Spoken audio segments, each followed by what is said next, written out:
Finding the right D string is key. Once you find your ideal D string, you may discover that your whole instrument works better or differently, and that will influence your choice of the other strings. There are many different types of pure gut D string available, but one certainty is that a metal wound D string is not suitable for the baroque violin. It was only after the First World War that it even became technically possible to produce a usable metal wound D string. For many violinists, however, plain gut D strings can be problematic. Either they're too thick, they don't speak well, or they just don't sound clear. Since the 17th century, string makers have been trying to develop the perfect D string. The challenge has always been to add more weight to the already quite thick D string without increasing the diameter too much.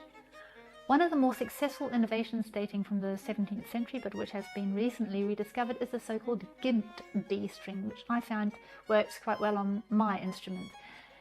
Gimped means that the gut string has one very thin copper or silver thread running through it. The first historical evidence of this type of string dates from 1664 in John Playford's An Introduction to the Skill of Music. There's a late invention of string for the basses of viols and violins or lutes, which sound much better and louder than the common gut string, under the bow or finger. It is small wire, twisted or gimped upon a gut string or upon silk. Using the tiny strand of metal gives the string a little more weight and can help improve the D string sound.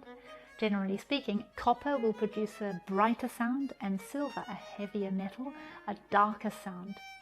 On my Italian violin dating from 1755, which has a very rich sound in the lower register, the copper gimped string seems to work best.